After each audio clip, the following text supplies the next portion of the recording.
Hello everyone, খুব ছোট video, শুরু থেকে শেষ অবধি দেখতে হবে। আমরা ট্রাইগ্লিসারাইড লেভেলকে ডায়েটের মাধ্যমে কমাতে পারি। হ্যাঁ, কমাতে পারি। কিভাবে কমাতে পারি?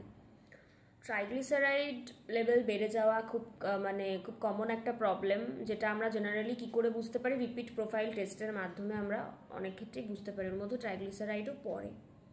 সবার প্রথমে বলি, ট্রাইগ্লিসারাইড বেড়ে যাওয়া মানে সবার প্রথমে মানুষের মাথায় আসে তেল, ঘি, বাটার, এগুলো। নো, রিফাইন্ড প্রোডাক্ট কিন্তু ট্রাইগ্লিসারাইড বাড়ানোর জন্য একটা মেইন কালপ্রিট। রিফাইন্ড প্রোডাক্ট কোনগুলো? হোয়াইট রাইস, তারপর হচ্ছে সল্ট, সুগার, তারপরে হোয়াইট ফ্লোর, এগুলো। আপনার যদি ট্রাইগ্লিসারাইড লেভেল বেড়ে থাকে, অবশ্যই আপনাকে এগুলোর কথা মাথায় রাখতে হবে। এগুলোর কথা মাথায় রাখতে হবে মানে আপনাকে ময়দার থেকে তৈরি খাবার যতটা সম্ভব অ্যাভয়েড করতে হবে। ময়দার থেকে তৈরি খাবার কোনগুলো? সিঙ্গারা, কচুরি, মোমো, এগুলো সবই বাইরের যে কোনো খাবার আমরা জানি ময়দা থেকে তৈরি হয়। তাছাড়া বাড়িতে আপনি যে হোয়াইট রাইসটা খাচ্ছেন, আপনি অবশ্যই হোয়াইট রাইস খান, কিন্তু সেটার কোয়ান্টিটি যেন বিশাল হাই না হয়ে যায়। আমরা বাঙালিরা কি করি, আমাদের ইন্ডিয়ানদের মধ্যে কিন্তু রাইস হচ্ছে একটা স্টেপল ফুড, এবং সেটা আমরা খুব তৃপ্তি করে খেতে গিয়ে অনেকটা খেয়ে ফেলি।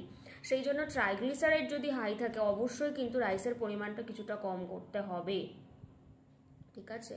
আর হোয়াইট ফ্লোর মানে ময়দা থেকে তৈরি সমস্ত খাবার, নুডলস হতে পারে, সেটা হতে পারে সিঙ্গারা, যত প্রোডাক্ট আছে, মোমো, বাইর, সেগুলো কিন্তু আপনাকে মাথায় রাখতে হবে। তাই ট্রাইগ্লিসারাইড মানে কিন্তু প্রথমেই ওই তেল, ঘির দিকে ছুটবেন না। মাথায় রাখবেন যে আমাকে রিফাইন্ড প্রোডাক্টগুলো যতটা সম্ভব আমাকে অ্যাভয়েড করতে হবে।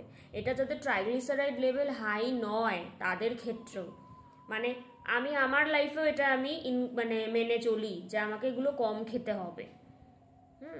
না হলে কিন্তু যারা এগুলো বেশি খাচ্ছে তাদের ট্রাইগ্লিসারাইড লেভেল কিন্তু বেড়ে যাওয়ার সম্ভাবনা অনেকটাই বেশি থাকে। সবাই ভালো থাকুন, সুস্থ থাকুন।